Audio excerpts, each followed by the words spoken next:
este vídeo vamos a ver cómo calcular el número de moles si me dan distintas magnitudes como pueden ser la masa y el volumen. Para empezar tenemos que entender que el número de moles se representa con la letra n minúscula y es una forma de agrupar partículas parecida a las docenas o a las medias docenas. En este caso, un mol equivale a 6,022 por 10 elevado a 23 entidades.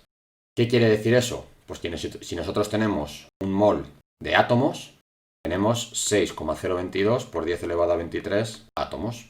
Si tenemos un mol de moléculas, son 6,022 por 10 elevado a 23 moléculas. Si tuviésemos un mol de personas, serían 6,022 por 10 elevado a 23 personas. Lo único que esa cantidad de personas no existe en el planeta Tierra, por lo tanto no podría ser. Este número, 6,022 por 10 elevado a 23, es el número de Avogadro.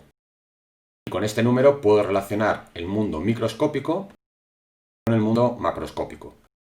Bien, para empezar vamos a calcular el número de moles a partir de una masa que me dan. Por ejemplo, tenemos una masa de 10 gramos de amoníaco. Esta masa de 10 gramos es la masa que tendría yo en el laboratorio. Lo primero que tengo que hacer cuando tengo la masa de laboratorio, esta m minúscula, es calcular la masa de un mol de amoníaco. Para ello me tienen que dar como dato, o mirarlo yo en la tabla periódica, la masa atómica de cada uno de los átomos que tenemos en la molécula. En este caso, la masa atómica del nitrógeno, que son 14 unidades de masa atómica, y la masa atómica del hidrógeno, una unidad de masa atómica. Una vez que tenemos las masas atómicas, puedo calcular la masa molar. La masa molar es la masa de un mol, en este caso de un mol de moléculas de amoníaco.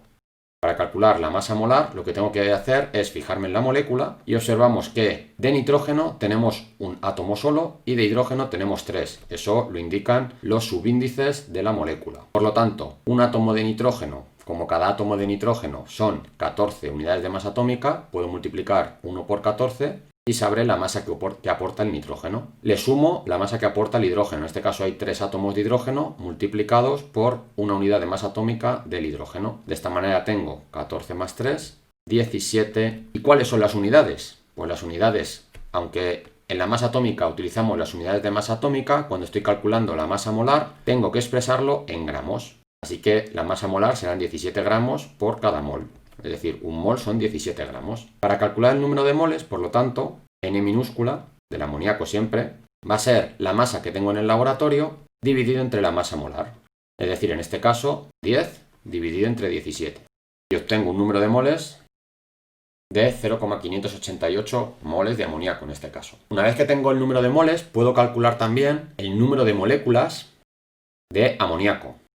Este número de moléculas será igual al número de moles que tengo multiplicado por el número de Avogadro, que es el que me dice, el que me relaciona el mundo microscópico, que son las moléculas, con el mundo macroscópico, que son los moles o la masa. En este caso, el mundo macroscópico sería medir 10 gramos de masa de amoníaco y el mundo microscópico sería calcular el número de moléculas. Por lo tanto, tengo 3,54 por 10 a la 23 moléculas de amoníaco. En esos 10 gramos, si nos pusiéramos a contar moléculas de amoníaco, obtendríamos ese valor. Puedo ir más allá y calcular el número de átomos de nitrógeno y de hidrógeno que tengo en esos 10 gramos.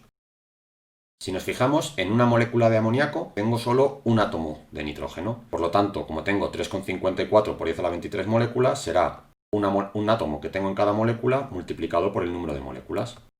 Por lo tanto, lógicamente tengo el mismo número de átomos de nitrógeno que moléculas. Para el hidrógeno tengo 3 átomos en cada molécula, por lo tanto, 3 átomos que tengo en cada molécula multiplicado por el número de moléculas, obtengo, de esta manera, simplemente con darme la información de los 10 gramos de amoníaco, puedo calcular su masa molar, puedo calcular el número de moles y puedo calcular el número de moléculas y átomos de cada uno de los elementos de la molécula. Pasamos ahora a trabajar con el volumen. Por ejemplo, me pueden dar el volumen que obtengo de hidrógeno en un laboratorio. Vamos a suponer que son 5 litros. Cuando me dan el volumen, siempre tengo que trabajar con la ley de los gases ideales, que me dice que la presión por el volumen es igual al número de moles por una constante R por la temperatura. Sé que la constante R tiene el valor de 0,082 con estas unidades. Por lo tanto, puedo usar este valor de R cuando la presión esté en atmósferas, el volumen esté en litros y la temperatura esté en Kelvin.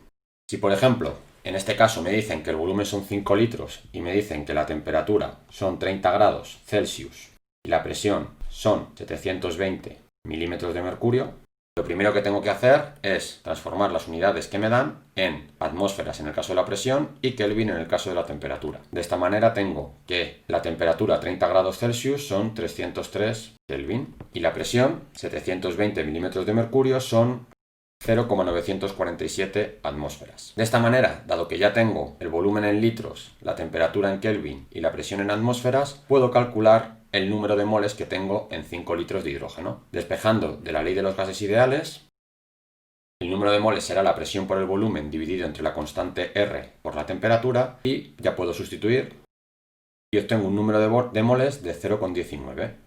Una vez que sé el número de moles, lógicamente puedo calcular el número de moléculas multiplicando el número de moles por el número de Avogadro, obteniendo este valor, y el número de átomos de hidrógeno, dado que en cada molécula hay 2 átomos de hidrógeno, si lo multiplicamos por el número de moléculas que tenemos, obtendremos este valor de los átomos de hidrógeno. Y con esto tendríamos explicado cómo trabajar con moles para calcular moléculas y átomos.